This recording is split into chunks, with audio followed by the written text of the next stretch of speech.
you can. Cool. New game. I already did the settings, I think. Dad, it's Andrew. Welcome back home. Sorry, I had to send Kate to pick you up from the hospital. I wanted to drive you home myself, but it's my 24-hour shift today, so I 24 need to be hour. at the station. I'll be there tomorrow morning as soon as work is over. And from then on, we'll be officially moving in with you, whether you like it or not. So in the meantime, let your daughter-in-law take good care of you, okay? And, Dad, please, stay safe. Anyone here? How's the audio there? Oh god. Frame drops. Oh god, the frame drops. Oof.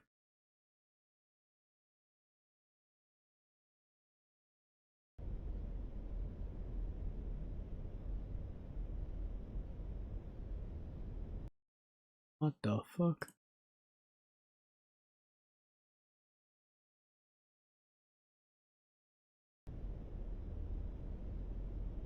Pain pill. Water soluble pain pill. Sarah used to give 2 of these. Okay.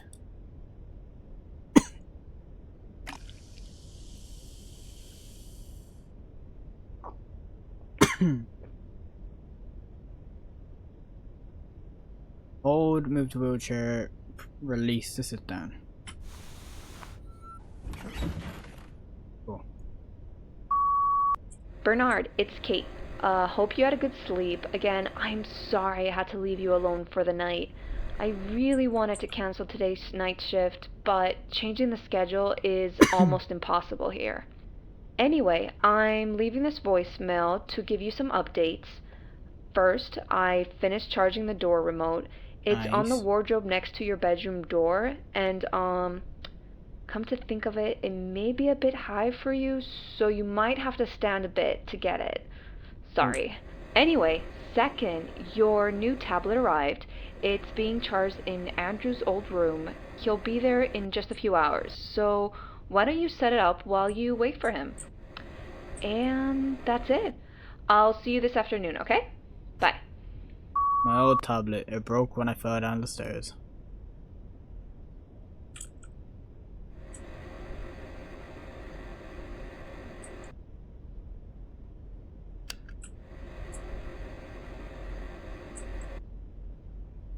Diagnosis.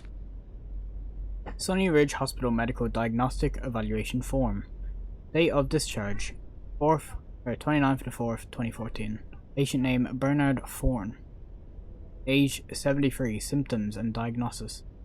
Minor bruises from falling downstairs. Sign of minor memory loss, possibly caused by concussion. Above nominal amount of choline detected in circulatory system. Oh, that was difficult to say.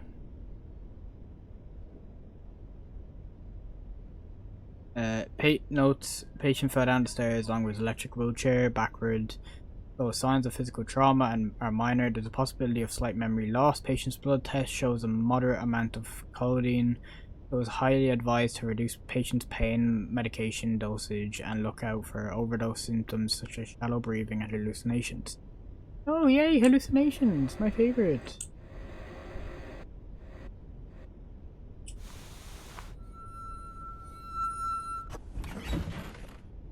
Okay, now.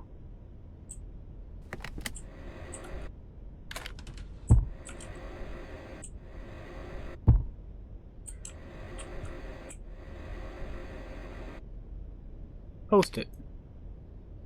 Oh, I want to read that. Dickhead.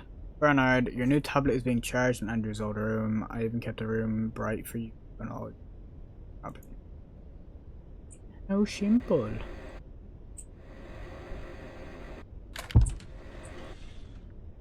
Something's blocking the door.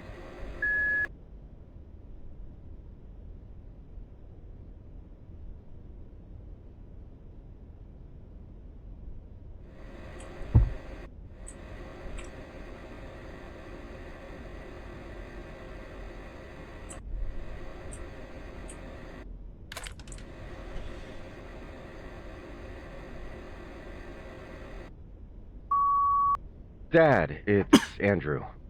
Welcome back home. Sorry, I had to send Kate to pick you up from the hospital. Bernard, it's Kate. Dad, it's Andrew. Bernard, it's Kate. Hope you had a good sleep. Again, I'm sorry I had to leave you alone for the night.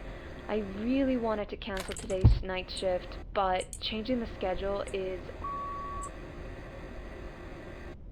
We're good now? I think so. You know.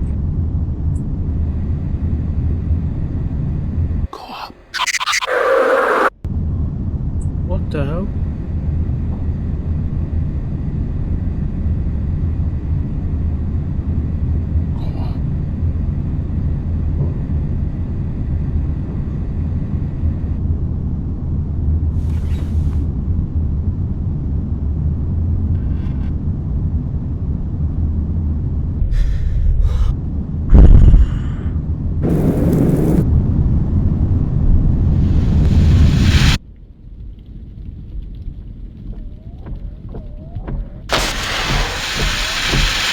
What's happening?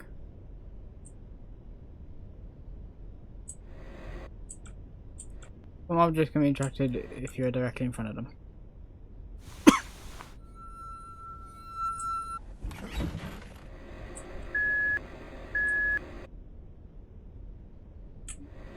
Alright.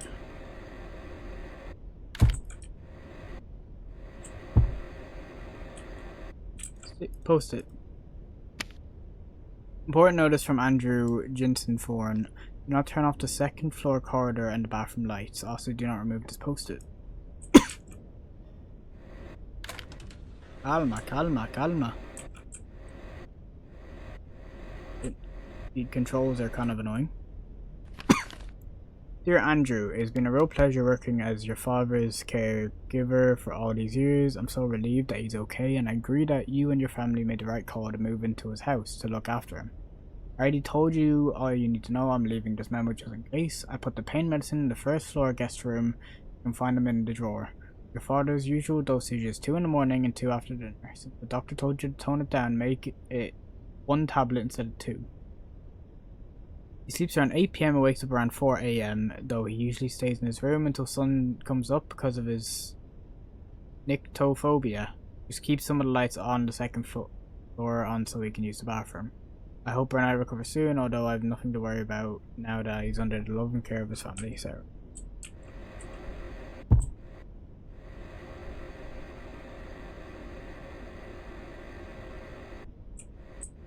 Let's go! Hey, it's Andrew. Signal is too weak here, so I'm just gonna leave posters around the house. If there's anything I need to know, you can do the same as anything I need to know tomorrow. Brings me back to when we were in high school. Haha, fine, but you're the one who's up going to clean up. They say I've broken it during the fall. I can fix it with the nipper in my study.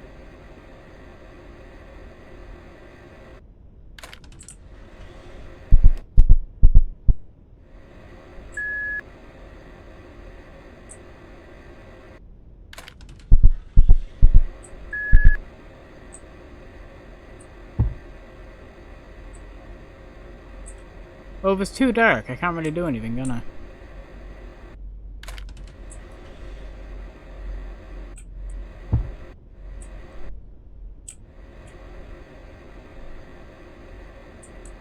Go to bed.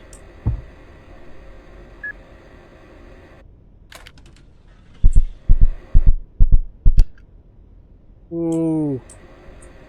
Woohoo. The mother's sewing machine is still working. Do you think Bernard would mind if I practice with it? I've always wanted to make something cute for Timmy to wear.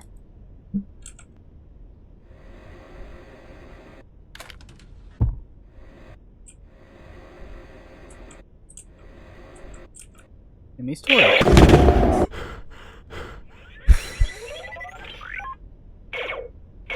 For the PTSD, eh?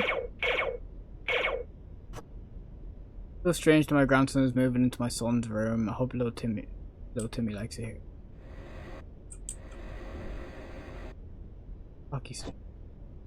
And users in high school must have fallen out when it closed the door. Post it. Sorry, this room is still a mess. Timmy specifically said he will unpack his stuff by himself after returning from a camping trip. On you, Josh. How you doing, mate? Don't worry, your grandson may be stubborn, but he's a boy. House map. Grandpa's House Map by Timmy Thorne. AK Dad's my new room, multi-purpose room. Grandpa's study. Okay. Wait. Right. I need a tablet kit order for me. I can use this as a flashlight. Yeah, let's go.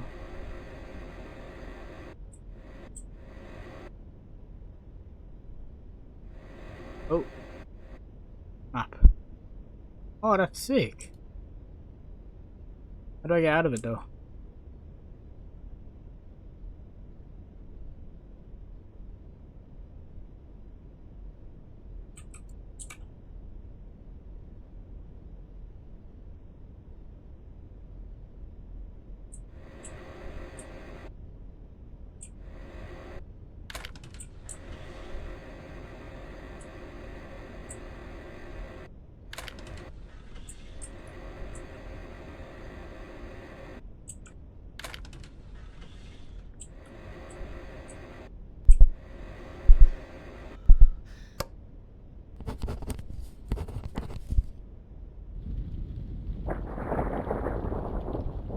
Letter to Andrew. Dear Andrew, I'm sorry it took so much away from you. I write this letter and the letters after this, not in the hope of gaining your forgiveness, but to tell you how much I love you and your mother.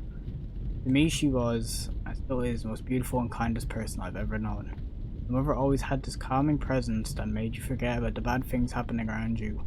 If she told you that everything is okay, you would believe her without a single drop of doubt. I can still remember the time I was under your mother's care in Vietnam. He was a nursing officer who was a part of the first South Korean medical team that came to help the US in the war. When I got taken to the Korean field hospital after my injury due to a chain of events, your mother, being the only staff who could speak in English, volunteered to my caretaker. She could have sent me to a US hospital, but she was concerned with the idea of moving me around in my condition. As such, your mother always thought of others first, even in a foreign land where death loomed up. In her envelope.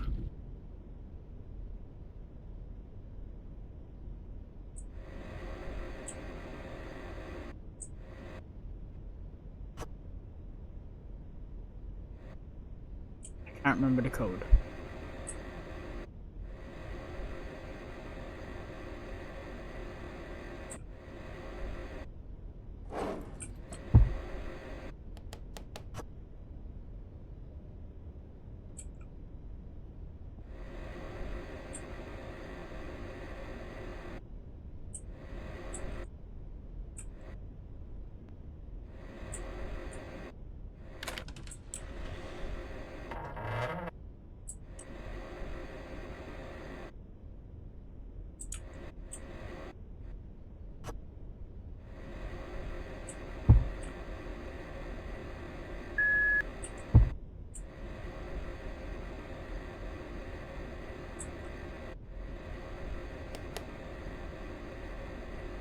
This is frustrating.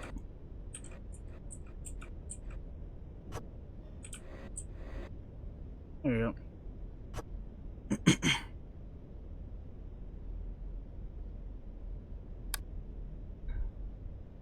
Wire is exposed. I need to empty my hand before I tie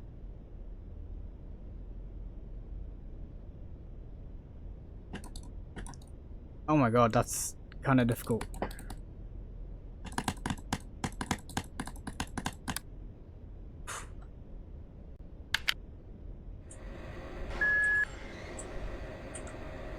Yes, PTSD is about to hit me.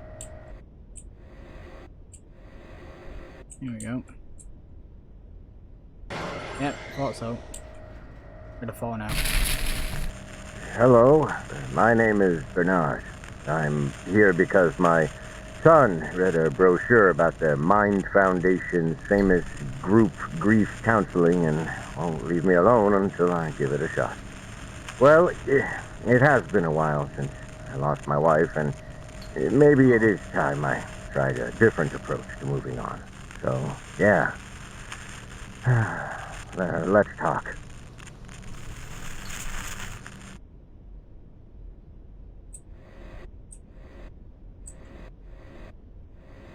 Oh, fuck.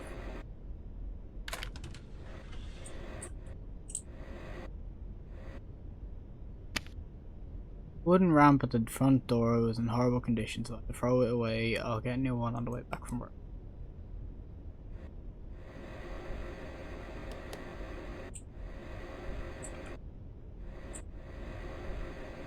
In the light. I met Min during the Vietnam War. She was a nursing officer from South Korea, and I was a yokel who had no idea what he was doing. Between the two of us, she was the only one there for the right reasons.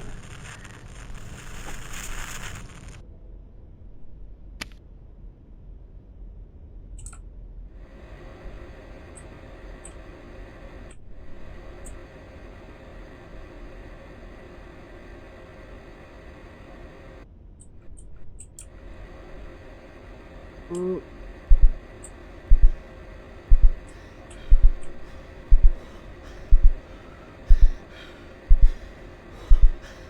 Just keep driving, just keep driving. Whew. There is memo, first floor. I forgot to mention, I checked again, but I assure you there's no sight of Bernard taking more medication than he's supposed to. I understand that you're worried about your father's blood test result, but I'm already aware that people in his condition sometimes get too reliant on pain relievers. This is why I keep them hidden to check their numbers every day, including your father's. That is why I don't understand how Bernard could show symptoms of overdose. If anything, he wasn't getting enough medication. For the past few weeks, he seemed more uncomfortable than usual. He kept telling me that he's fine, but you know how stubborn your father can be when it comes to asking for help. I hope you and Kate can get through to him somehow, because the lower dosage definitely need more care. Anyway, put the pill bottle in the guest room where you'll be staying in. You can hide it somewhere more secure if you want. If there's anything you need, feel free to ask me at any time. Your father has been more than my patient for all these years, and it would be my pleasure for him to remain as such. So Bernard has some mental health issues, clearly. Want to speak?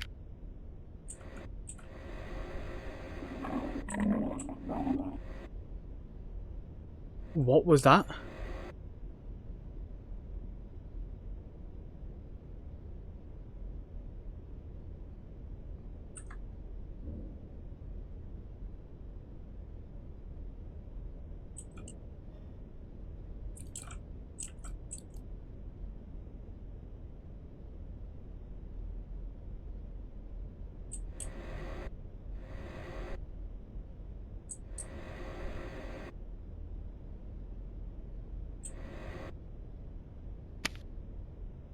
Oh, I'm terrified right now. That scared the life out of me. It didn't really.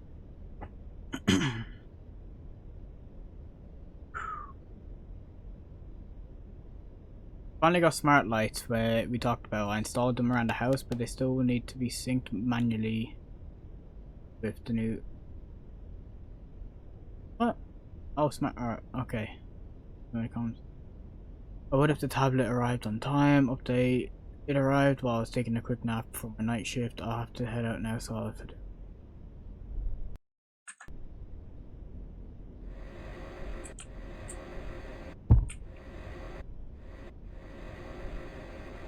What?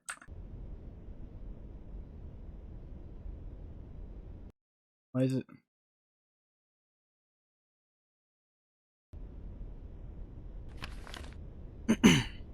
I sync your smart light with your smart device. Download the Luminous 5 app to your smart device. Bring your smart device close to an active smart light. App pop-up will appear on your smart device. All over. Oh, this is confusing. Oh.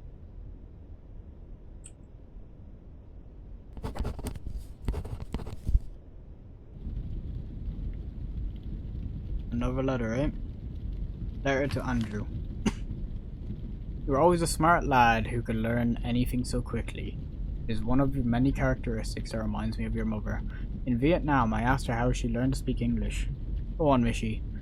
She told me she just made friends with nursing officers from the nearby U.S. field hospital, which is quite amazing considering how her deployment was just less than 2 years ago. Thirsty for knowledge, she said she wanted to write it in English too.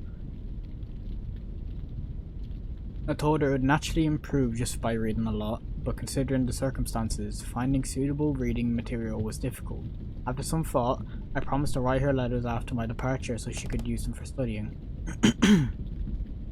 A few days later, I was sent to a US hospital where I was soon given a medical discharge. I went back to Sunny Ridge, where I immediately got to keeping my promise. Come to think of it, writing those letters was more for myself than for her. There were scars I brought back home from the war, the kind that keeps you awake at night. For some reason, writing to your mother was the only thing that helped me cope with living with them. That's why I kept on writing, even if there weren't any replies. Fuck. This is literally a mental health game.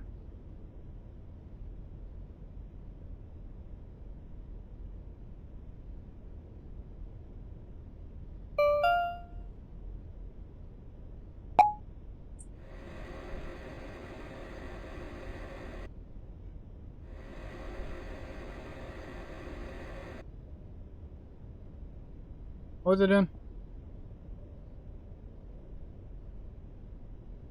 Oh, fuck.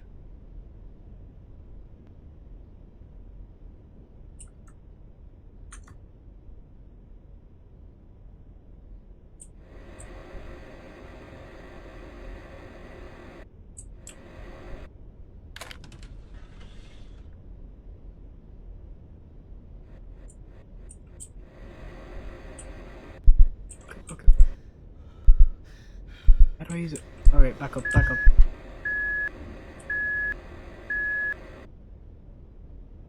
I don't know how to use that.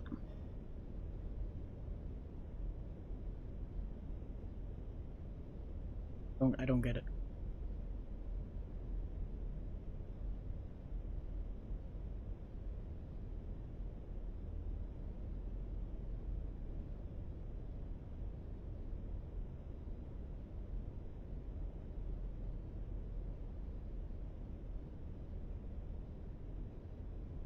Mishi, how are you?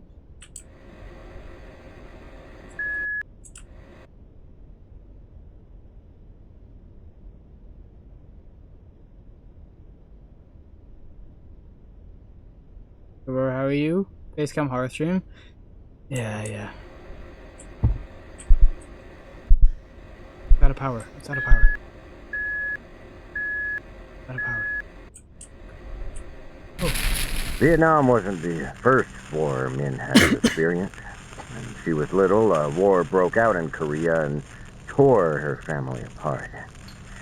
When she grew up, she enlisted as a nursing officer, as if under an oath to spare others from the same tragedy that struck her family. Yeah, I'm not too bad. I had work today. Guess that I went. Need to get the store work if I want to reach you. The break.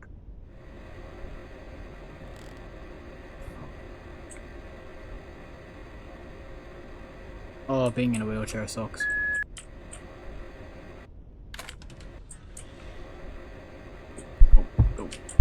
Go.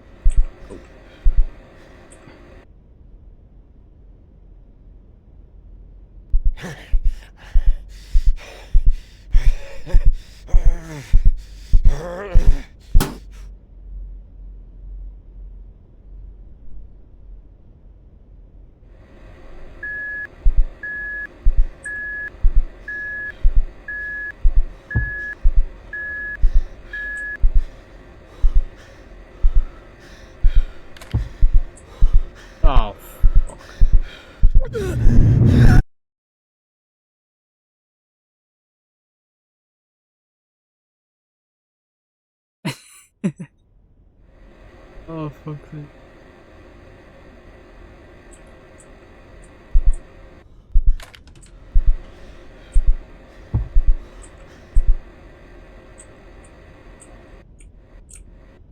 Uh,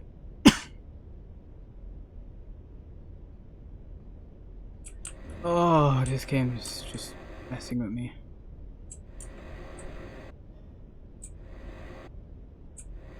Go, go, go, go, go. Aha! Oh, what's this? Post it. I've just cracked open a Fanta and it's exploded. Oh, I bet you liked how it exploded there. Why did I say that? Please don't touch this. Timmy wants me to fix this toy before he gets back, but I think he's just making it work. I need Dad to show me some of his magic. And you're doing this on the dinner table because I wanted to. And the kitchen light isn't working again. I really hope it's not the chewed off wire this time. Not working. I try and fix it. I need a screwdriver. Thorne.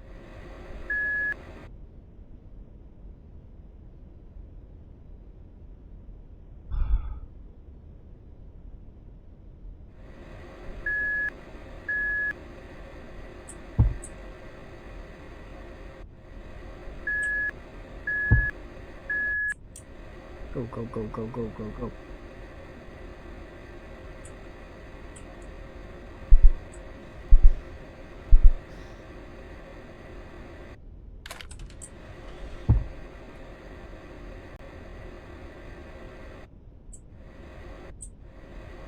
Oh, brilliant. A dark room. Oh, yes. Oh, first try. You have to fix the dodgy bits by this. Yeah, I don't know how. I'd never done this before. Techniques to calm a PTSD attack. 1. These are all scribbled out. Take a deep breath. Practice deep breathing can help you combat anxiety. 2. Distract yourself. Activities such as chores or reading books can help keep the mind on strong emotions. Mindfulness. Be in touch with the moment. Be aware of what is happening around you. 4. Seek social help. Being a part of a social group led by a professional can reduce PTSD attacks. 1. Turn on all the lights. Make room as bright as possible. 2. Don't look away from its face. It gets worse when you look away from its face. 3. There's no escape. It always comes back. What's the whatever. Basket. Not enough space to stand up.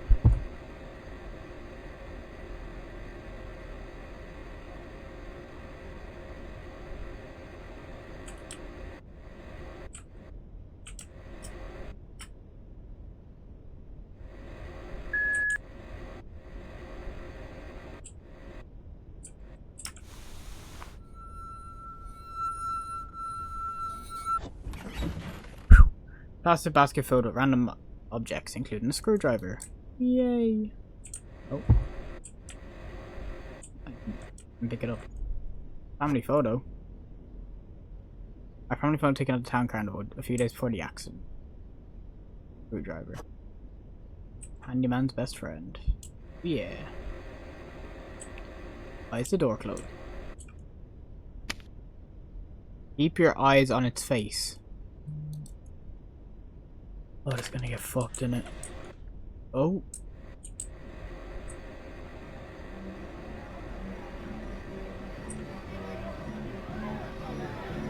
Oh, we're at a carnival.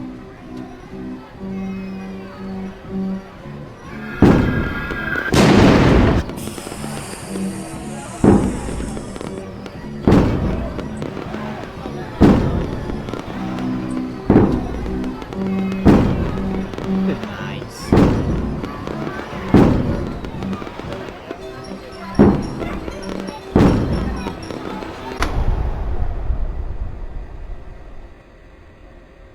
Oh, letter to Min.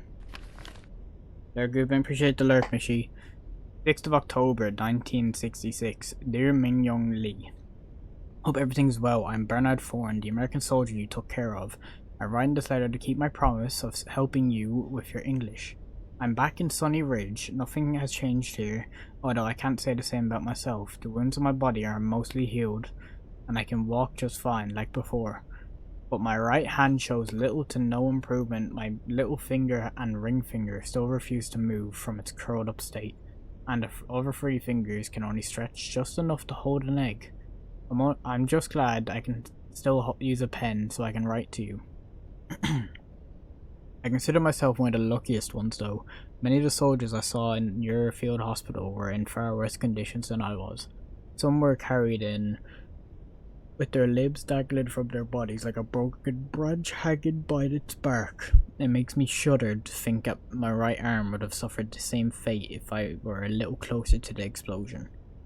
I heard on the news that we're moving further north, which means there will be more people that need you. I hope that you can stay strong and most importantly stay safe. Until I write again, Bernard Thorne. P.S. Please do not bother yourself with writing back. I know you are not yet comfortable writing in English and barely have the time to do it anyway. As for me, I was drafted into Vietnam when I was 24. In a foreign land where half the country wanted me dead. Keeping my sanity was a difficult task. But thanks to my squad mates, I was able to keep pushing forward somehow.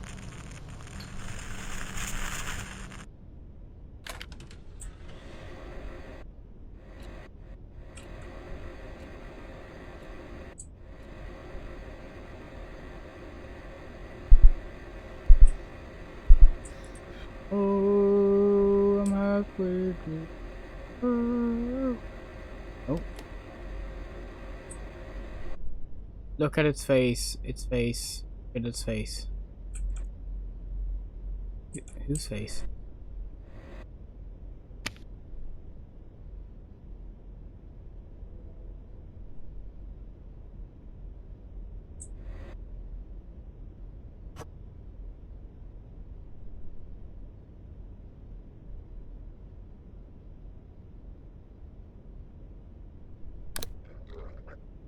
Ooh!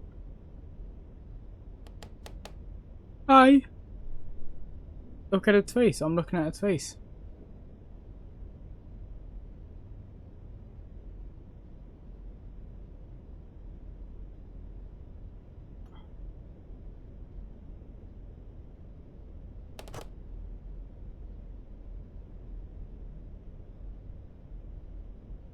I'm using the wrong thing.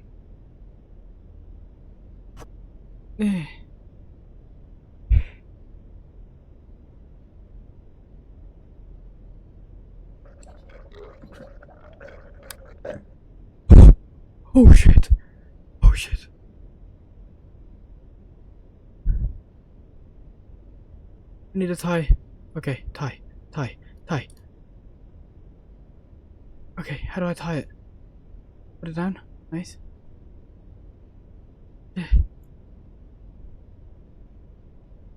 Oh no. This is tapped. He doesn't even have a fucking...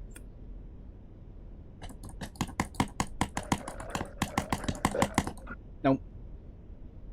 I can't click that fast.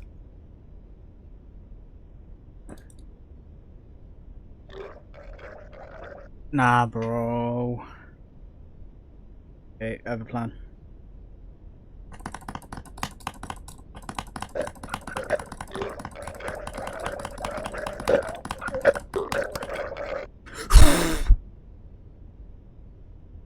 Switch the light on! Oh my god.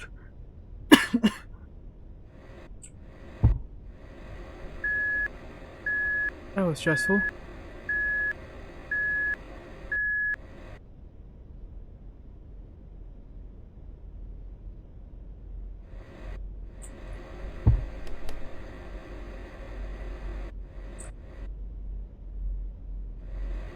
Kitchen lights on. No, this part's still dark. Ah, this part's on. Ooh. Sarah's letter. Take. Dear Bernard, welcome back. I feared the worst when I found you on the floor that morning. It is a truly miracle that your injuries are not serious. But I heard you still have trouble with relics of figs. Also heard regrets of your past can stimulate other parts in memory, so let me try that on you.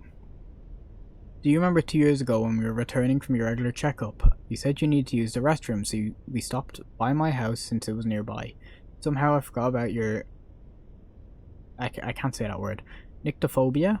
And told you to use one of your broken light. When you found out about it, you volunteered to take a look. I knew fixing it would be a cakewalk for you, but I declined. My husband George was supposed to get it fixed years ago. It will be done before you return from the market, he said. The day he finally decided to get to it. When he got back, he was still in the front of the bathroom, on the floor, clenching his chest. Told you everything. How I never got over the fact that George was gone, and how I tried to keep him in my life by leaving his work unfinished. You turned your eyes to the dark bathroom and said dwelling in the past will only turn George's memory into something sad. I could tell you were also talking about yourself. Was it the sadness in your eyes? I got you the tools you needed, and in less than half an hour the light turned on. I cried. I'd forgotten how bright it was. Perhaps I pointed you to the bathroom because I knew you would help find peace. You would help me find peace. You have that kind of power over people, Bernard, and that is something you should never get. Sarah.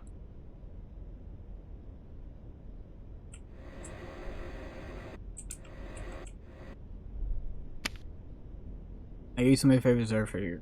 Purple's chick treat.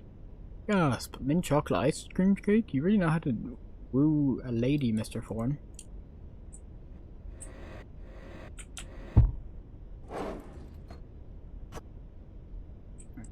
Oh.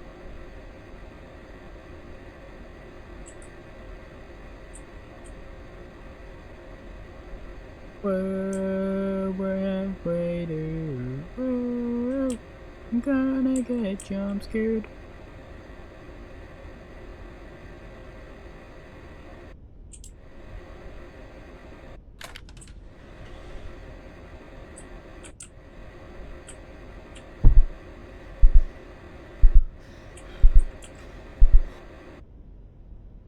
Here goes nothing. First.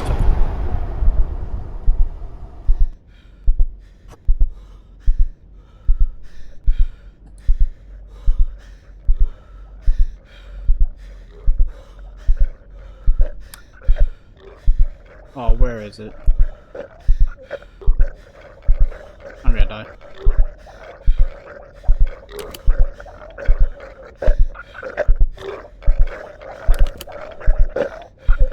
I'm dead.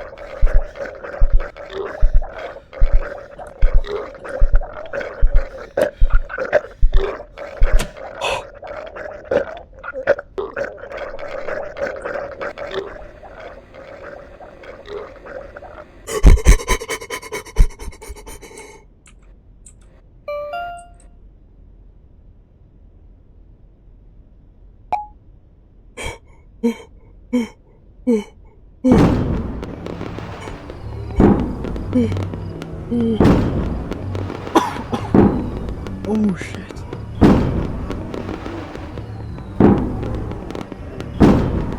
Can I clip? Can I clip it? I think it might be too late.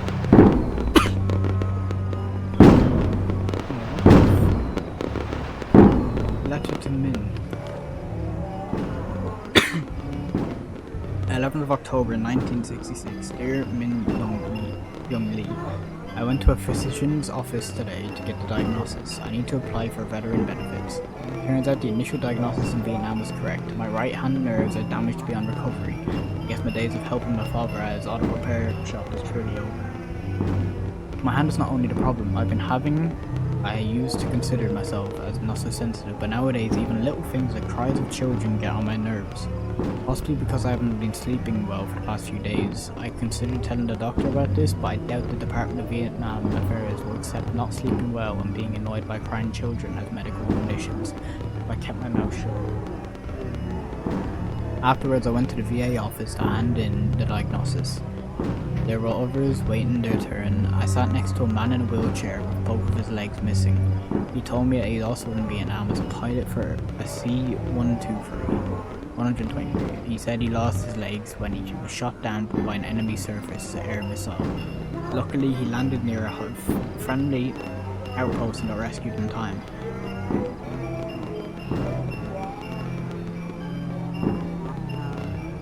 He was about to ask about my story, but it was cut short when the receptionist calling his name. I was very much relieved because my problems were nothing compared to what I had to live with. Maybe you should still talk about your problem. I felt ashamed. I remember all those soldiers in Muirfield Hospital who suffered injuries that would forever change their lives. I wished that all those men could find peace back at home. Dearly, Bernard. Our squad leader, Sergeant Vernon, took good care of us.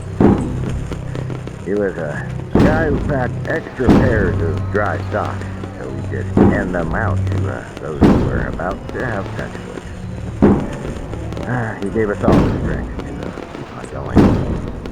Until one night, this is ambushed. Get up for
Hey, I'm stuck.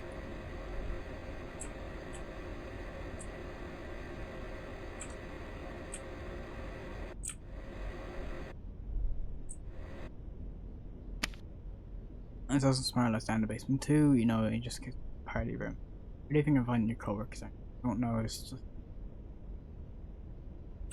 have to go down there soon, innit?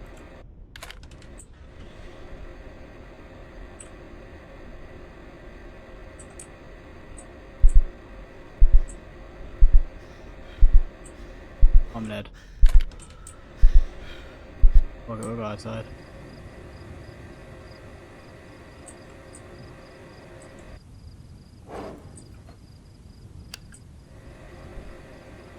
That was an accidental thing.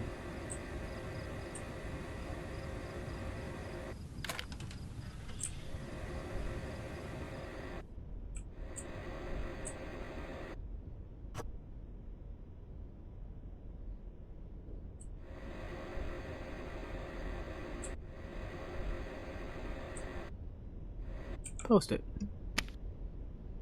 Where's the garage? Oh,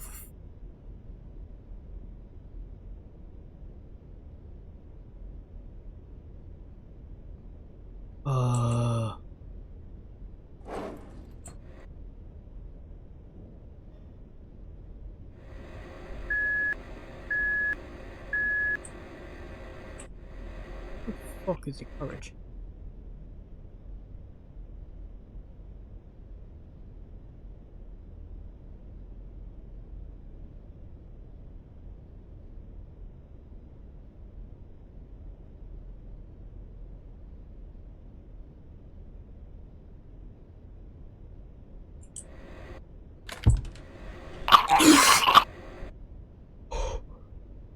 I just shit myself.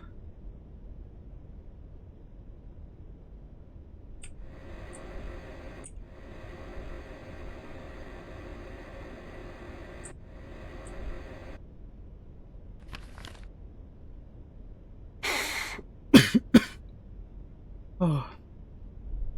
9th of October 1966. Dear Min Young Lee. It is 3 AM now. I'm writing this letter to distract myself from thinking about the nightmare that woke me up. The same nightmare that has been keeping me awake since I came back home, and it's getting more frequent as time goes by. In my dream, I am back in the jungle surrounded by darkness. I'm staring at something that's lurking in the dark. It is staring at me. It is a face with nothing on it but a hole. I want to look away from it, but I can't. I try to ignore it, it will come closer and closer until it's so close that I can't ignore it anymore. I know whose face it is. It belongs to Sergeant Veranon, my former squad leader. He was a good man everyone relied on. He always kept his cool in the fierce battles and knew how to lighten up the mood in the worst situation. But one night, Charlie's ambushes us, using darkness cover. The ground shook with motor barrage and the sky turned red with flares. At one point I started to think I was in hell. That's when I couldn't take it anymore and collapsed on the ground. Vernon tried to get me back up on my feet. He died in the process. My nightmares are his way of reminding me that he died because of my cowardness. Sometimes I can feel his gaze even when I'm awake, mostly at night when the darkness reminds me the night he died.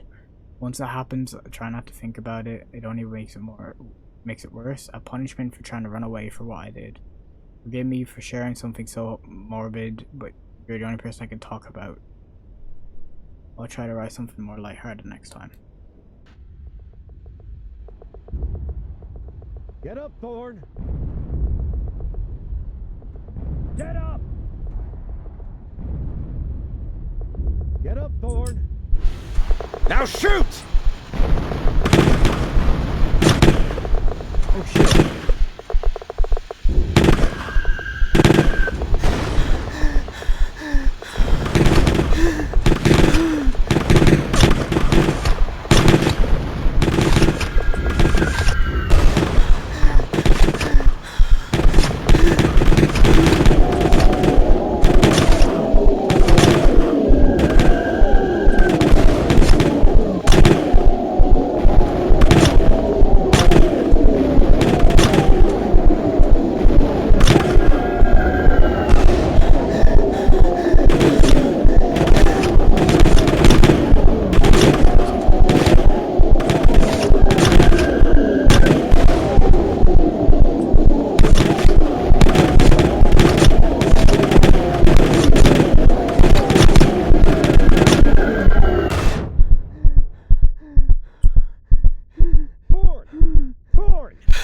Get up, Thorne, or we all die!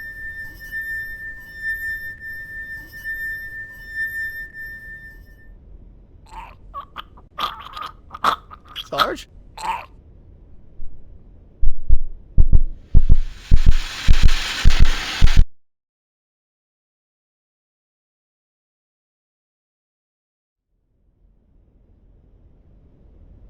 The sergeant's death devastated our squad's morale, and I was the cause.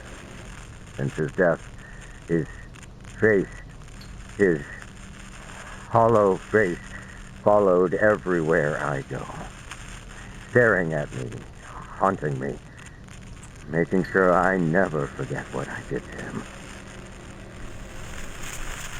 Letter to Andrew.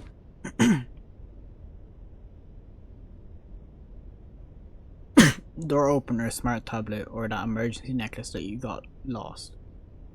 You gave me so many things ever since you moved out of this house to live with Kate. You also got me that portable ramp saying I could go anywhere on my own with it. Please forgive me, but I put it down in the basement boiler room because, like many of gifts, it was a reminder of how I also tried to fill my absence the same way. After your mother's passing, work was the only way I could think of to save our family. I spent most of the day outside, going out to visit or working at the office. Fortunately, the business grew. But so did the distance between us. I tried to fill it with things that you probably didn't even need, like that Walkman or Game Boy. But deep down, I knew the gap wasn't caused by work. It existed because I was afraid to face you after taking away your mother from you. I'm truly thankful that, despite everything, you grew up to be a fine young man on your own, even starting your own family with your high school sweetheart. Please learn from my mistakes, always be there for your loved ones. The time you spend with each other is the only thing that is worth anything. That hits deep, I'm not gonna lie.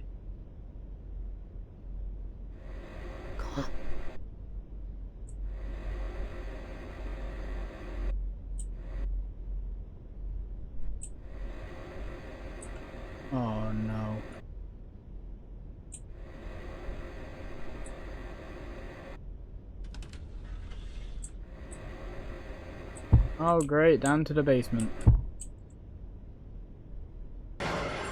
That's where I wanna fucking...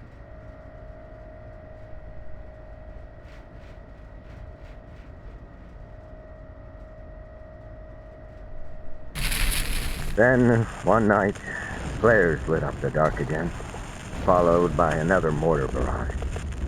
All I could do was cower in my foxhole. Suddenly, through all the chaos, I heard a scream of pain coming from afar. I tried hard to ignore it, but the harder I tried, it felt like if I didn't do anything, if that scream had stopped, it would come back as another hollowed out face. Before I even realized it, I was running around like a madman, searching for the source of that scream.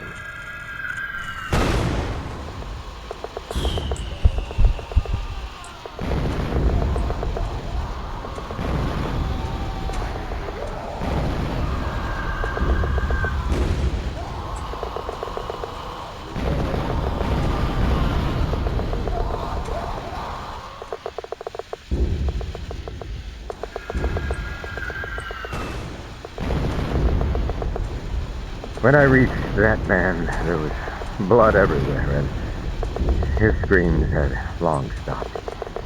I was too late. Nonetheless, I decided to carry his dead body.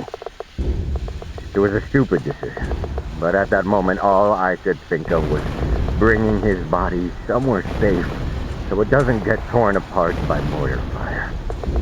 His family deserved to have him back with his face still recognizable. So there I was, risking my life for a dead man as if it was going to redeem my mistake. What a damn joke.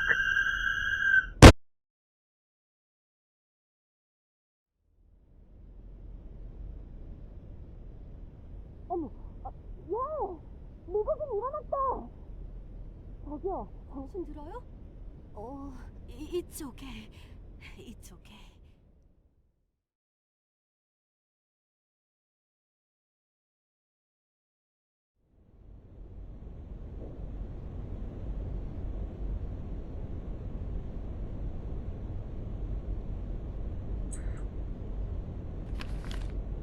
I've seen your mother mad only once. It was when after returning from the town festival a few days before he died.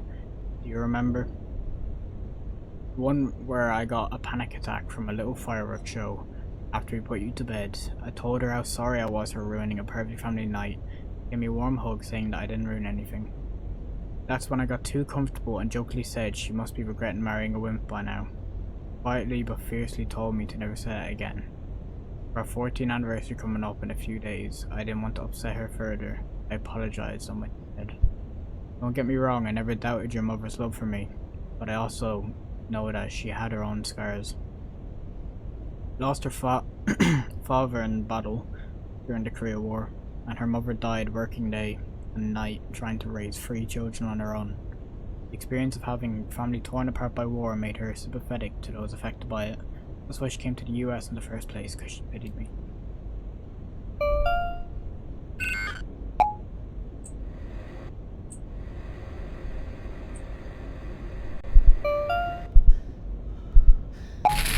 When I regained consciousness, I was greeted by a soothing voice with an unfamiliar accent telling me everything was okay. That's how I met Min.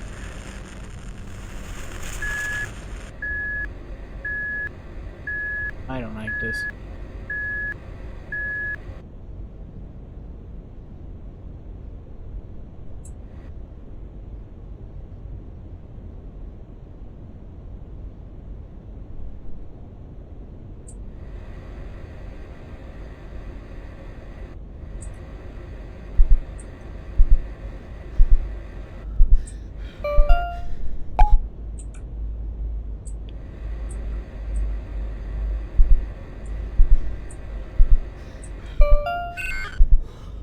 Turns out the trenches I stumbled into were Korean. I should have been taken to a U.S. field hospital, but because of all the mayhem and the condition I was in, They had no choice but to take me to one of their own. The one Min was stationed at.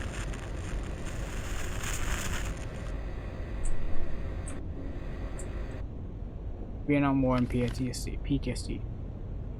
Vietnam War veterans were especially prone to suffering from PTSD due to various factors. Soldiers lacked resting time between battles. There was not much public support for the war and its participants.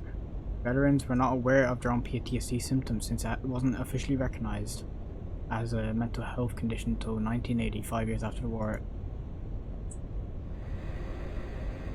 Good to know.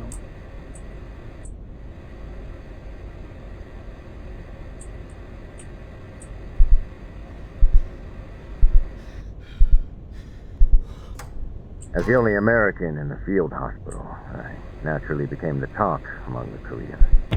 Min was especially curious. Asked me how I even got to the Korean side of the battlefield. Here's Mark. How you doing? I couldn't dare tell.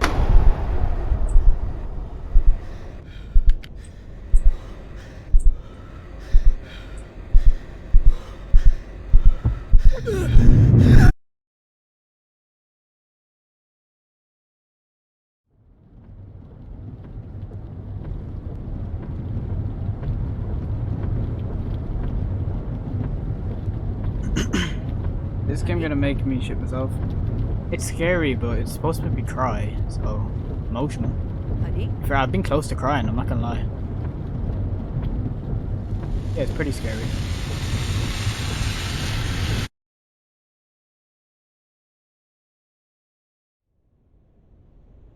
I'm gonna try and cry.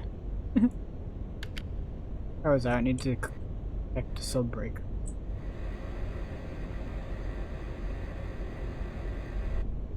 Oh great, a maze. Why can I...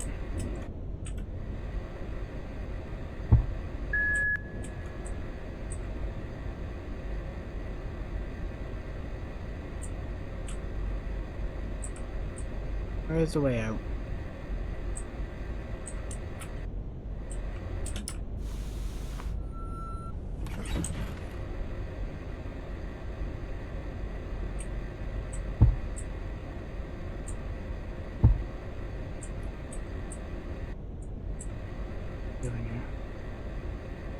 Oh, I'm getting scared. That thing's gonna show up and... Okay. Go.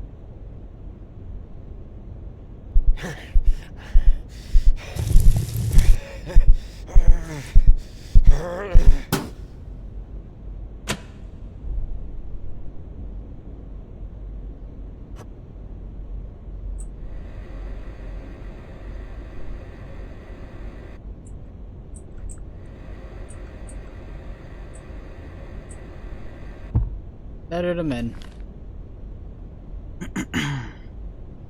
15th November 1966. Dear Min Young Lee, I was running some errands at the market today. A child was throwing a tantrum to his mother, maybe because she wouldn't buy him what he wanted. His whining was making me feel uneasy again, so I tried to pass by quickly. That's when the boy started wailing, "Mama." All of a sudden, I couldn't breathe, as if something was stuck in my windpipe. I felt my lungs struggle to pump in air, but all I did was make a gasping sound that came out my mouth. My mouth. My skin felt ice cold, and yet beneath it felt as if it was on fire.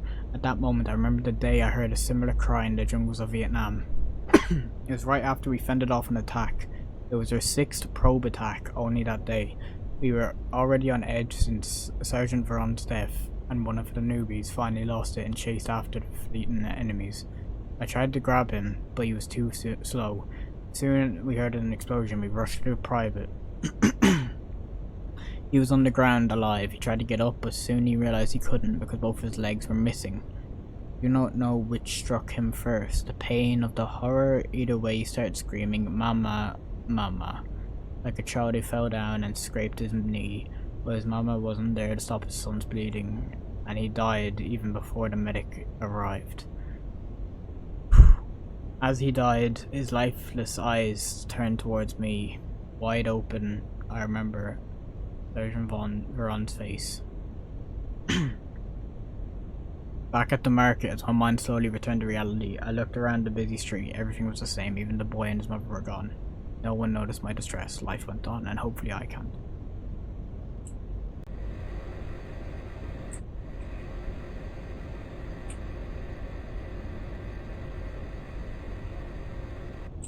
Don't make that sound.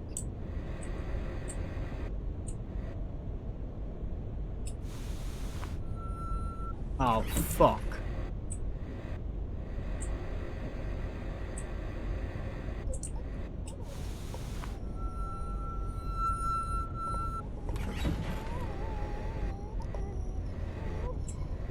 You know what? Mind goes go to the attic.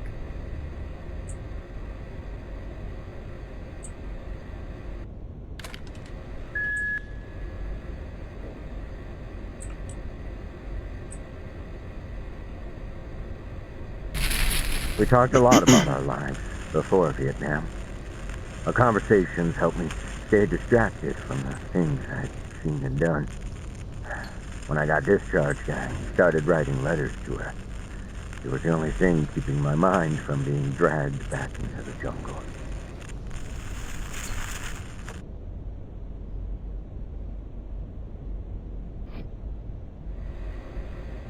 Something's coming behind me.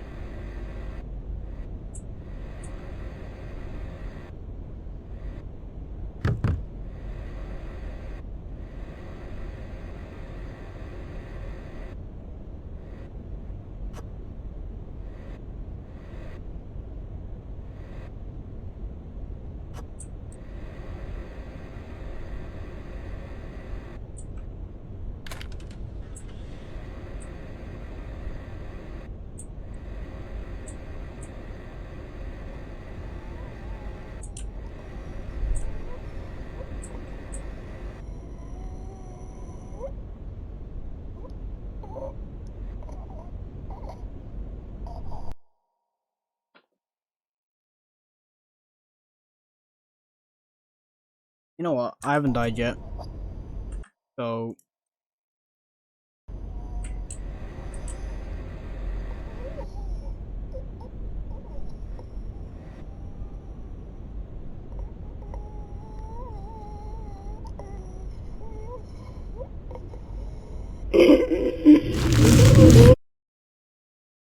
it said right, I can't go backwards when I run into it. So alright, so don't go right side.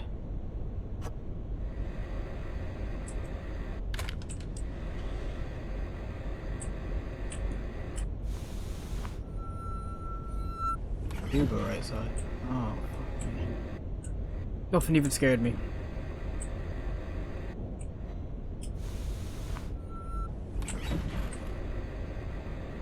Do. Don't mind me.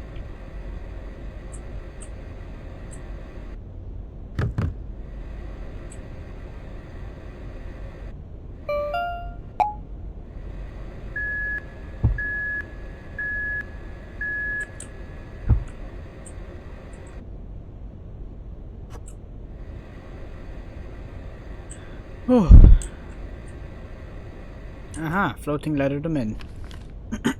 26 November 1966. Dear Min Young Lee, I've decided to pursue the career as an electrician. Turns out my claw-like hand is still useful for working with wires and small objects. I enrolled in an electrical program at my local community college today, but my father is still disappointed that his boy won't be taking over his business.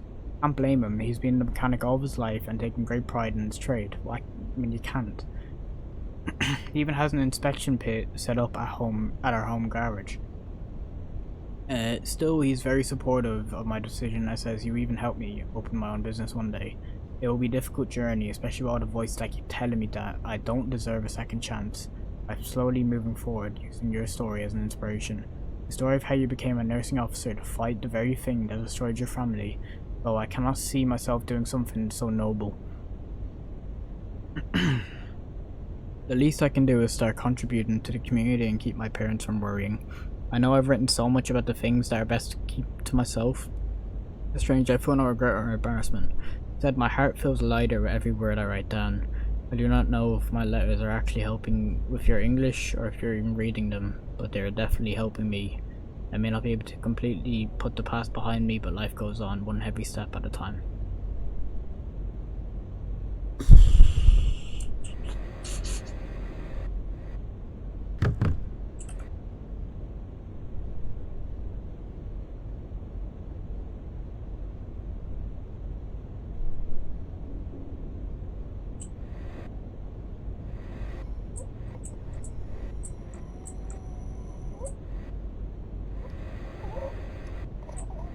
Don't reverse.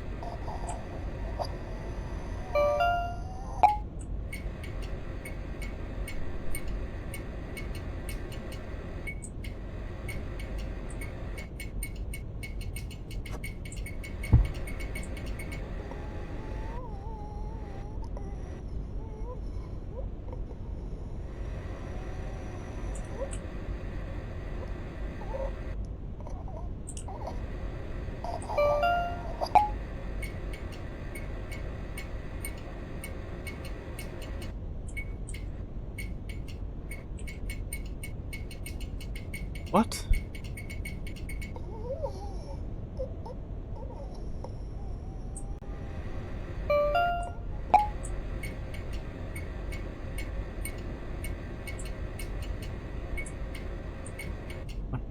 Come on, come on.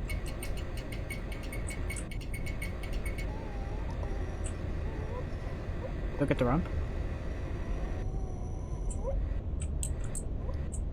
Buddy, I'm gonna need that ramp back. Thank you very much.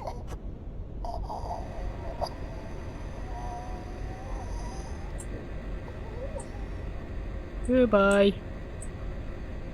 Let's turn the TV on. Oh no. Oh, there's flares on the wall. Fuck's sake.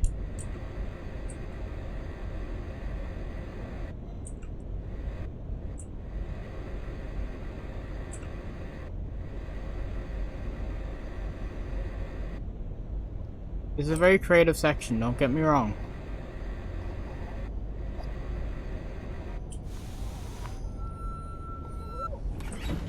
But it's also taking the piss.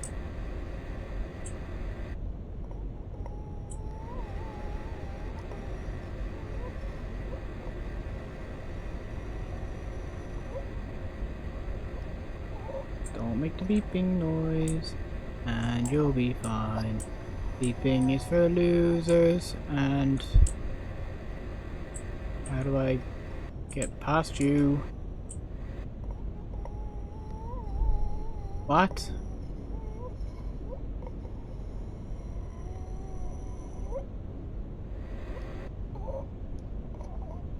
That's I knew it. I had a feeling. Right, hang on a minute. How does this work?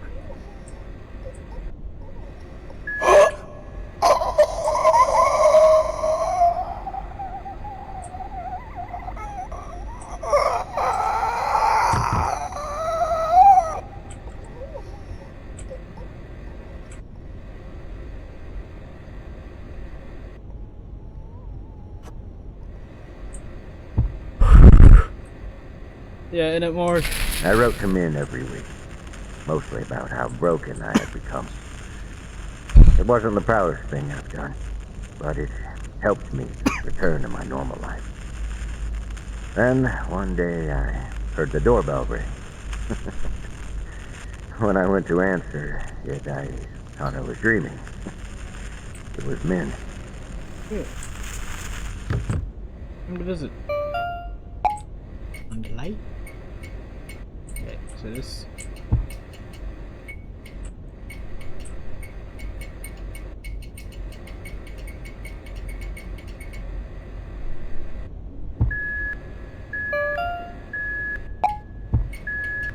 What?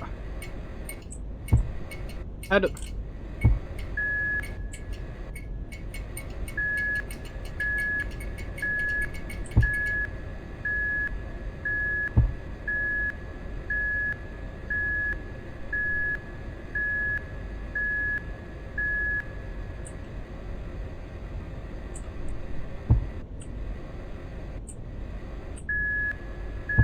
Over there.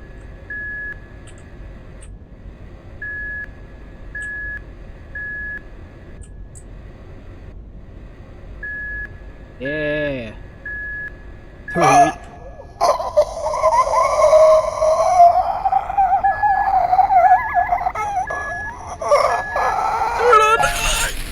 Can you imagine? I complained so much about how miserable I was that she flew 5,000 miles to fix me. I really couldn't stand watching people suffer from this ugly thing you call war. I so thought I was dead there, I'm not gonna lie. In the end, she also became its casualty. One killed, one injured in cliffside car crash. Last night, a couple were involved in a car crash on a cliffside road that killed the passenger Min Young Thorne and seriously injured the driver Bernard Thorne. Thornes were driving for their 14th anniversary dinner during a storm that hit the west coast.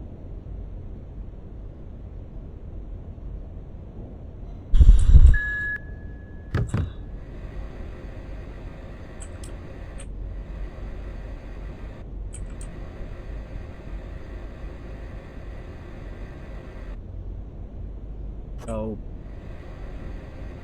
Min Young was actually his wife. She died. I became a wreck after the accident. Now unable to even walk properly, I spent most of my days in the house drawing in self-hate. However, you never stopped saying goodbye to me as you left for school. You would even tell me about your day, even though your father was giving you nothing but disappointment. Seeing you recover from the tragedy I caused was the only thing that gave me the strength to wake up in the morning. Then one late night, I was passing by your room and heard a muffled sound coming from behind the door. It didn't take long to realize that was the sound of you crying into your pillow. At that moment, my heart shattered once more. Not only did I take away your mother, I had taken away your right to grieve. I showed you weakness and forced you to share my burden by pretending everything was okay. No father should be a burden to his son. I reopened my business. I got my van modified so I can bring my wheelchair to my calls. By the stand I stood, nothing a bottle of painkillers couldn't solve. I had to repay my strength I showed.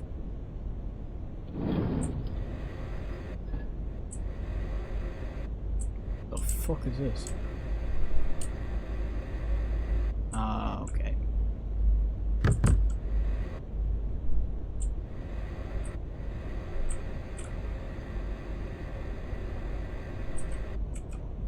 Yeah, ramp up. I won't be Andrew's burden.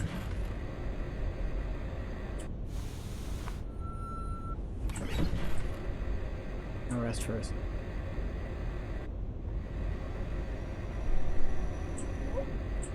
You don't see me. Do, do, do, do.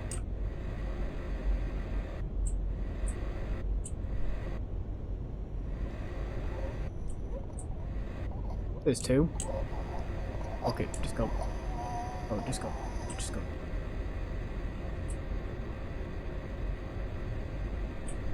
I just went in a circle.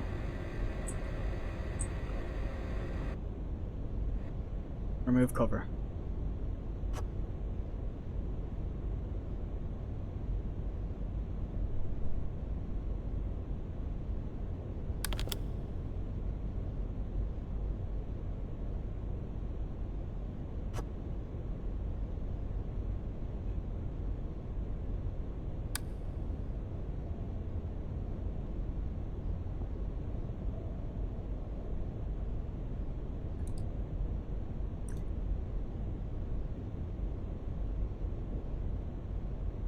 Fuck.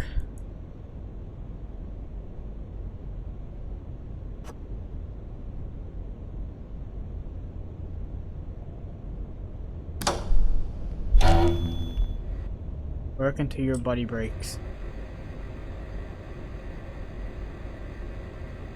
Oh, oh no.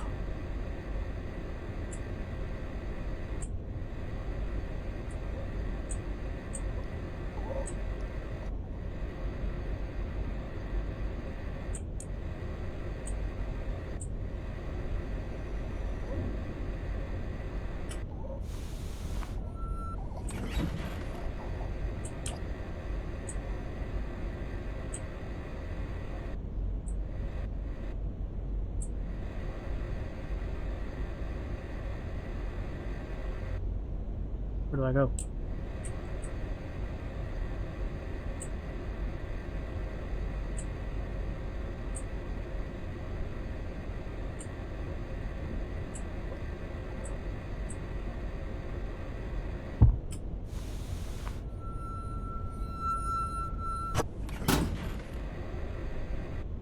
It fell.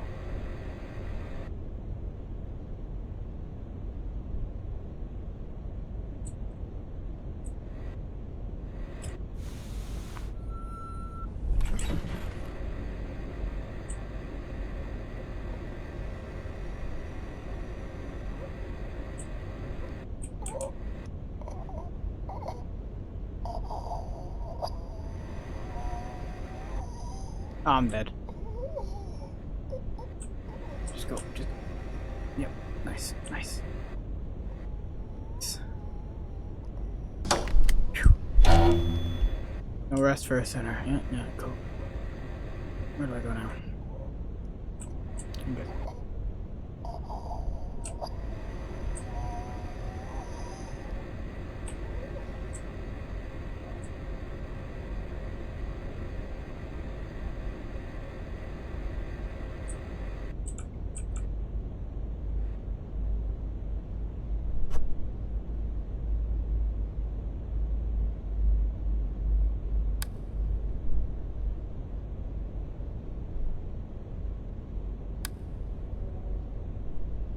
Oh my god, I'm so nervous. Oh my god, Mason.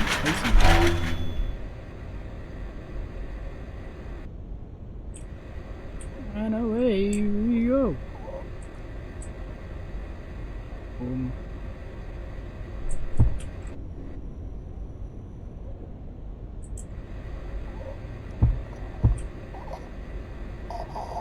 Oh, fuck balls, fuck. Ooh, wow, that was close.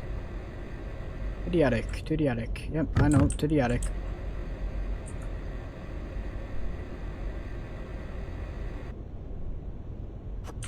What the fuck is possibly in this attic?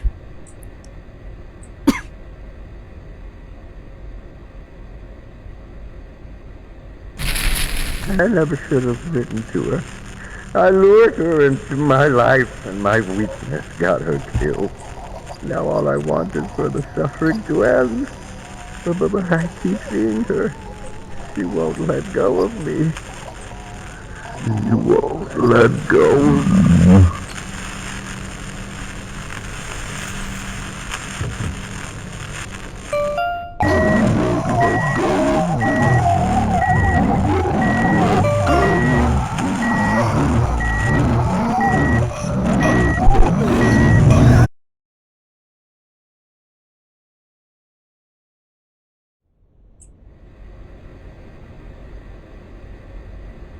Did I fail?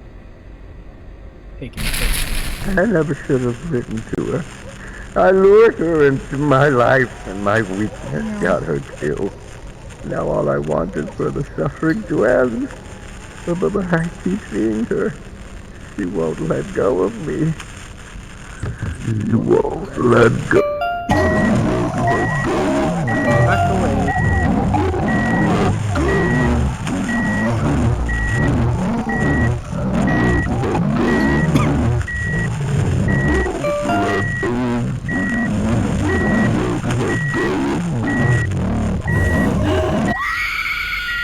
Fuck.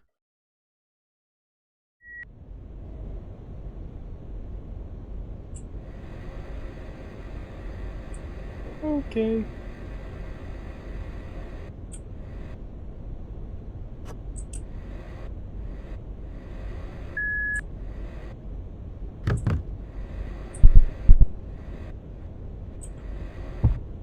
Need to go back. Oh shit.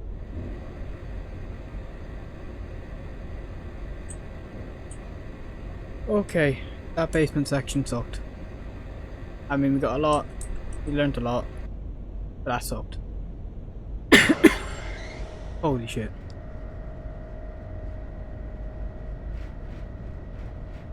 Letter to Andrew. When you were little, you used your grandfather's inspection pit in the garage as if it was your own secret hideout.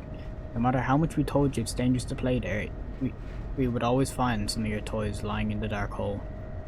I still don't understand why you chose that dark and dusty place as your hideout. But then again, there's nothing more suitable than a dark and dusty place for keeping your own little secrets.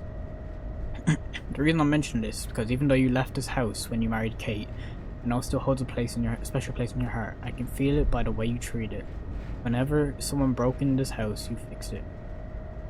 Whenever something broke in this house, you fixed it, without ever complaining about how old it was. We even got it upgraded with the doors, a brand new wheelchair lifts.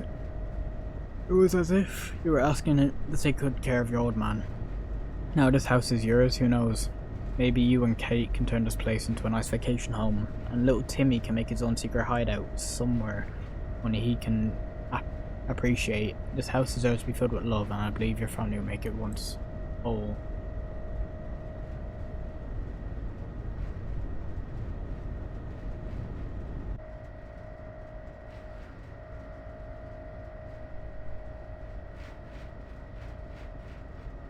I'm really going through it.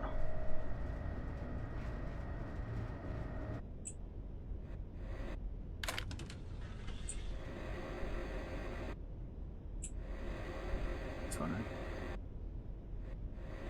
Use the Porsche to get to the garage. Hooray!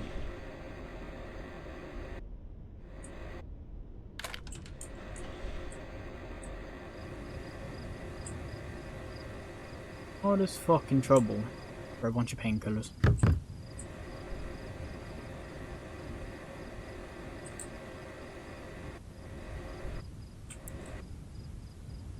I've already taken my meds. I don't know why I'm doing all this.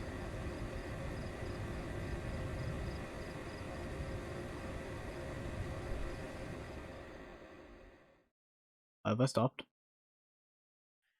Before the accident, back when I could still walk, Min and I would go on an early morning jog before sunrise. It was part of Min's old army routine, and she begged me to join her, which I agreed to as long as we walked on the way back.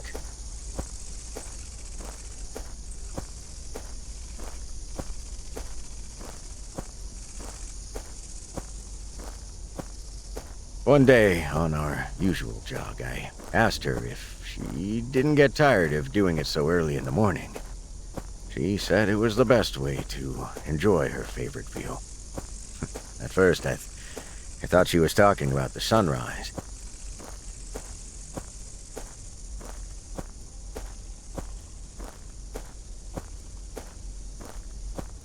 Later, as we walked back to our home, the sun started to rise.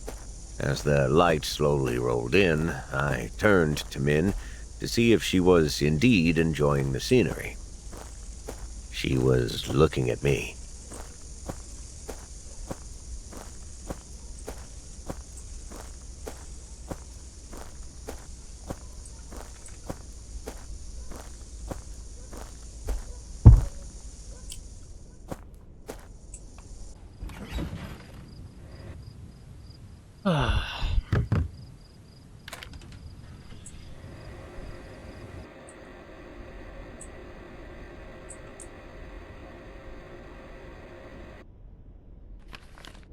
Sins of Bernard Thorne.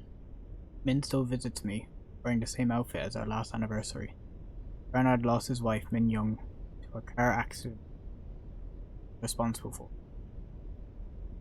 They were returning for their anniversary dinner. There was a storm that night, but Bernard stubbornly insisted on pushing through with the dinner plan. I see her at my weakest moments whenever I'm drowning in self-loathing, or the thought of death. I see her crawling towards me with the scorched glare in her eyes. Oh.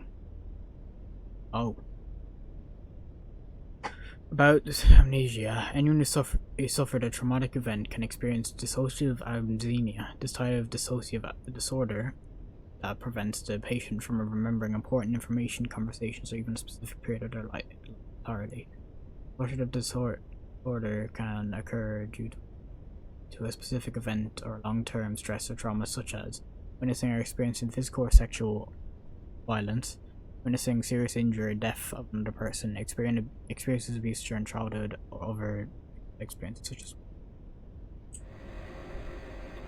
I probably have all of them.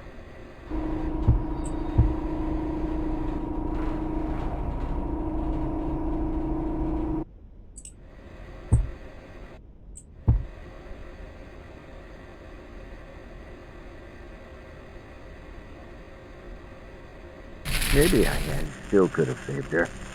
Only if my hand wasn't like this. I mean, look at it. So twisted, so weak, so useless that it couldn't even save the person I love. You just look at it. You just look at it. Fuck.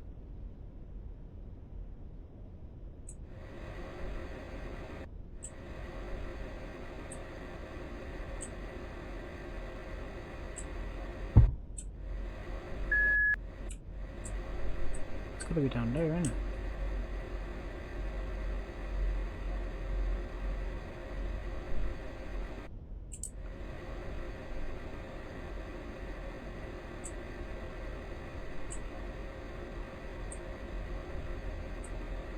Aha.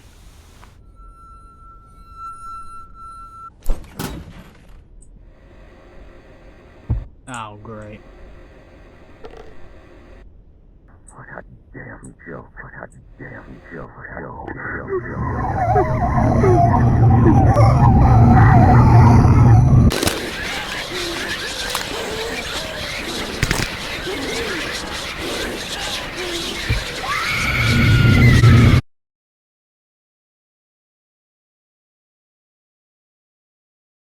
I was supposed to run? Oh no. Was it? What a damn joke. What a damn joke.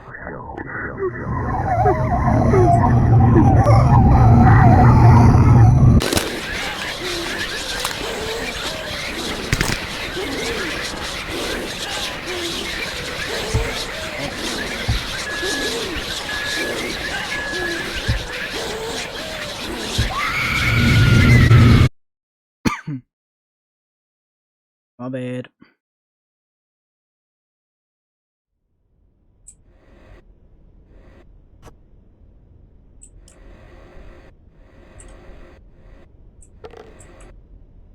What a damn joke. What a damn joke.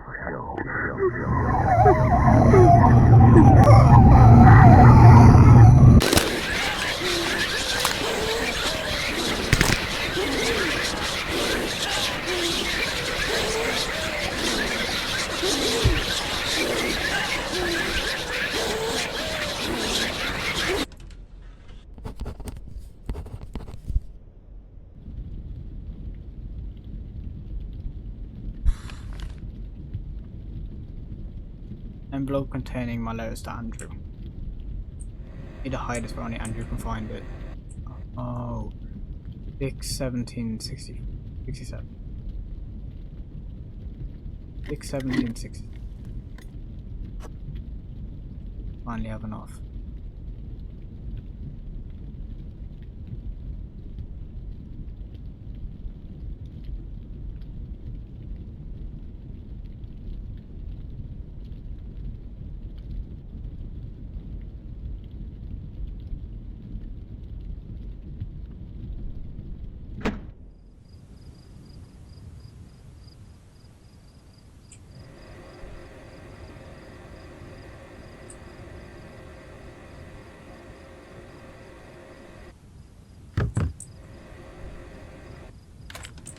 Oh, back in the house. I don't think I need this anymore.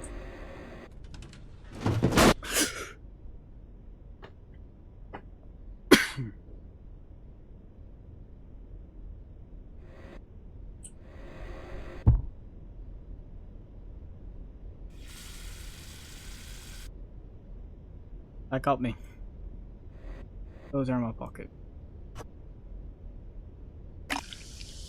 So when you got the autopsy, or whatever it is,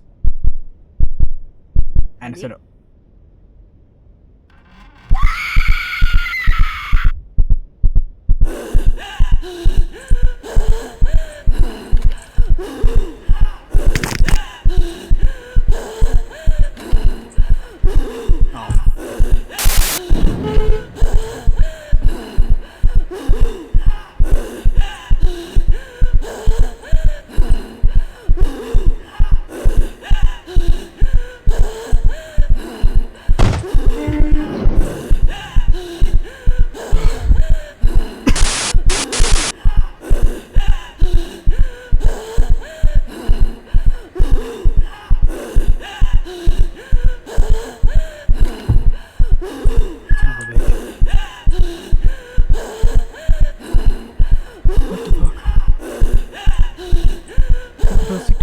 suppose. Holy shit. Oh.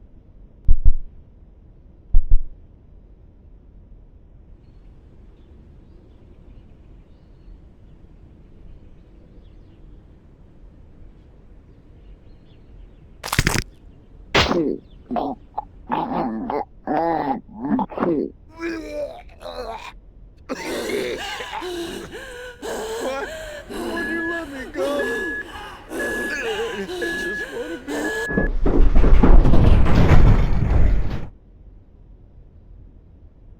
Honey? How about we go up the attic when we get home? The attic? Why? Oh, you mean our super romantic hideout? Man, it's been a while since we used that place. Since tonight was so special, I thought we could end our anniversary there. Do you remember? You looked like a little girl when you first saw that attic. Haven't I told you? When I was little, I lived in a house with a small attic. My brothers and I used it like our own playroom. When I saw the one in your house, it felt like I was back in my old playroom again, just much bigger. And that's why you started redecorating that dusty old place immediately after we married? Well, at least I didn't cut out the floorboard to make a secret attic wine cellar. Oh, right. How did I forget about the wine hole? Oh, I should check if we still have a bottle left inside. No, I mean, I already restocked it this morning, so there's no need for that. Oh, okay. You really prepared a lot for tonight, but why are you acting so strange? Did you hide a surprise gift there or something? I don't know what you're talking about. So, are you in or not? Okay. I just hope Andrew goes to bed early tonight. Don't worry, he always goes to bed before 10. Honey, Yeah. happy anniversary. Some scars never heal. They'll keep rupturing and rupturing until the bleeding soaks even the ones around you.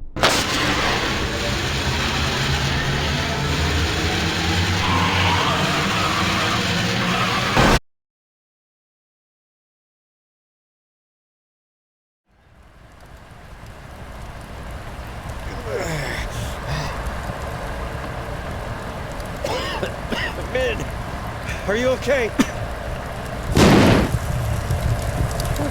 Min, you have to wake up. The car's about to blow. Come on. Come on.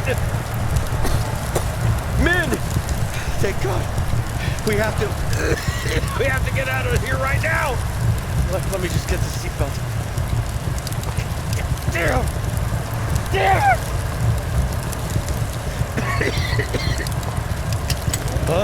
Min? What? No, Min, stop! What are you doing? I can get you out! Please, 가만히 있어봐! don't do this to me! Don't do this to me!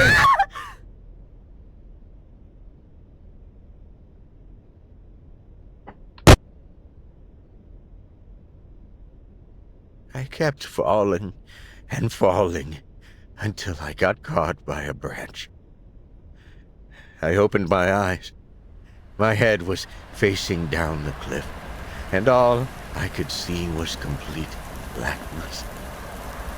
From the above, I heard the sound of the burning car. I tried to turn my body to face the wreckage, but the pain, it pinned me down like a rock, forcing me to keep facing downward. I cried out. I cried out Min's name. I cried out, I'm sorry. I knew it meant nothing, but I kept screaming because it was the only thing I could do. Soon, my lungs gave out, and I could not even do that, except helplessly stare into the bottomless darkness while listening to the fire eat away Min's body from behind me. Since then, I've become terrified of being in the dark. It reminds me of that pitch-black cliffside where I got my wife killed and I did nothing. And that's what I do. I cause pain to those around me.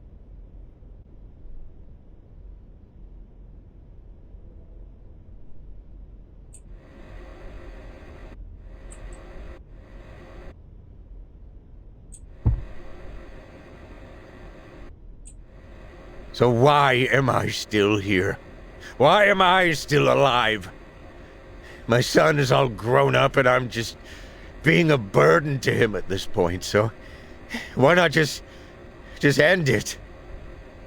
Thoughts of death loom over me like flies over a carcass. But I can't do it. Because of Min. When she pushed me out of that car, my life became her greatest legacy. A remnant of her kindness and selflessness. If I die, she will truly be gone. That burden is the only thing that is keeping me alive now.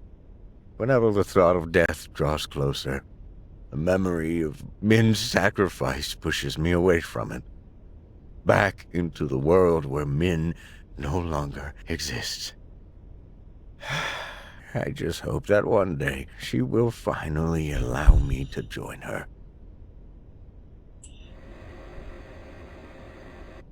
Box.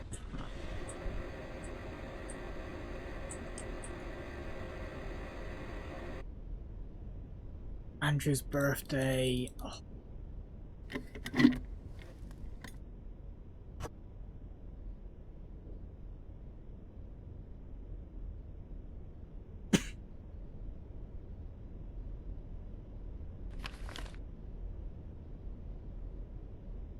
You say you are remembered by the footprint you leave behind. I thought I became your mother's biggest footprint when she pushed me out of that car. Living proof of her remarkableness. For all these years, no matter how much I wanted to follow her, a very fact kept me anchored for this world. But I finally became free of that burden when you took me to your family picnic at Simmons Park. It was quite an event.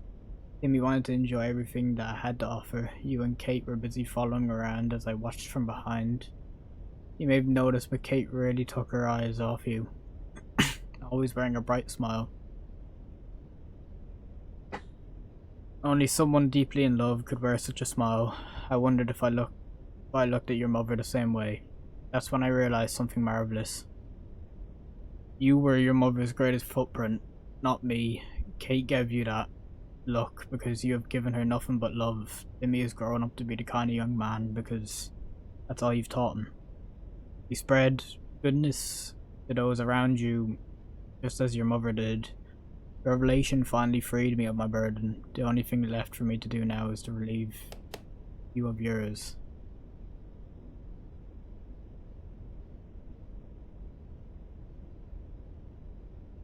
Please don't blame Sarah for my death. I've been stashing away pills for my daily dosage for weeks, and there's no way she could have known what happened already happened.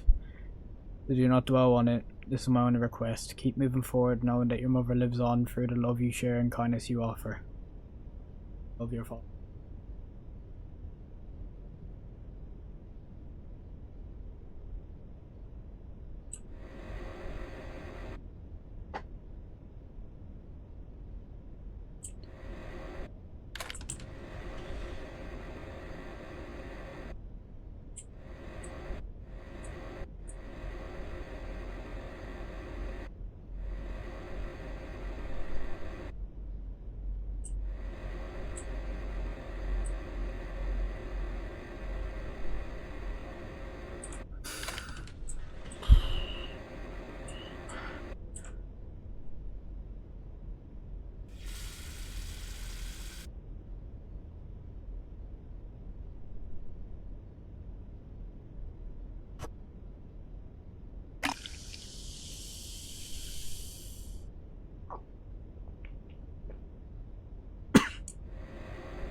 You can finally get it.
Not a letter.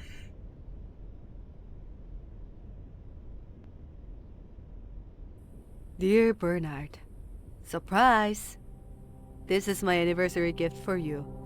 A very late reply letter. I wanted to write back when I got confident with my writing, but after what you said after the carnival, I decided to finally try. Do you know why I got angry when you called yourself a wimp? It's because it was the stupidest thing I've ever heard of. I never mentioned this because you hate talking about the war, but I know about the men you saved in Vietnam. When I first met you, you told me you ended up in the Korean field hospital because you got lost during the attack. But soon after you left, a rumor spread about how you ran through a rain of mortars with an unconscious Korean soldier on your back. We called you Crazy Yankee because what you did was indeed crazy. So, no, I don't know about the man you say you are. All I know is that I married a man who is so kind that he's making a world a bit nicer without even realizing it. If you don't believe me, think about Andrew. Think about how caring and kind he is to others. He learned that from you because that is all you are showing us. And when he grows up, he will find someone like him. They will get married and soon reach the conclusion that they want to have children because their love is too great for just the two of them. When that day comes, he will still need his father to be his guide again. Because, let's face it, kids are a piece of work. So, please, don't deny who you really are. You were just scarred, and that's okay. We're all just small scarred things, looking for a place to heal. We found ours when we found each other. All that's left now is to heal. With love, Neil. P.S. Don't be surprised when you look at my face, because it should be so red right now.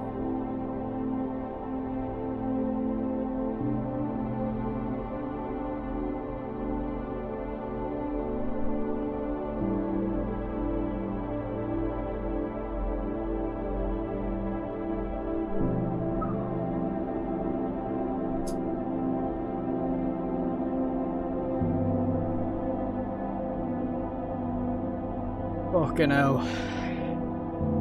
Oh.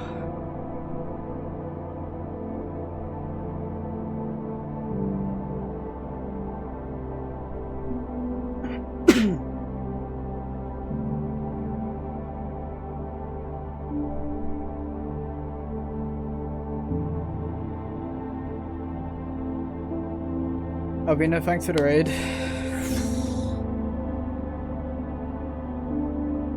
That hit me. That hit me in the feels. That.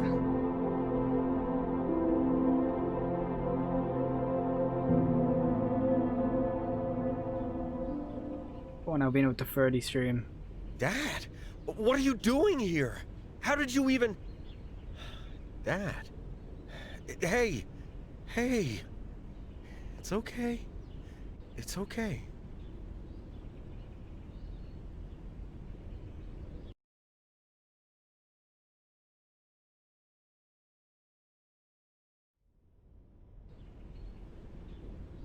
Fuck.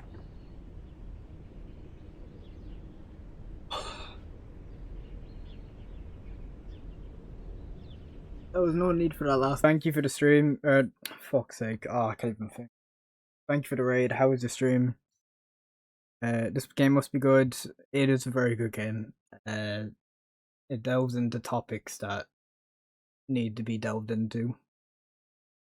I don't like crying. I don't like crying on stream. I don't even. I probably don't even look like I'm crying, but I actually have tears in my fucking eyes here. I think the last time I played a game and cried was What Remains of Edith Finch. It was a really good game. Reading that letter, I think the last letter was it I had to read. I struggled reading that. I was holding back. I had to stop myself. It was a hard read.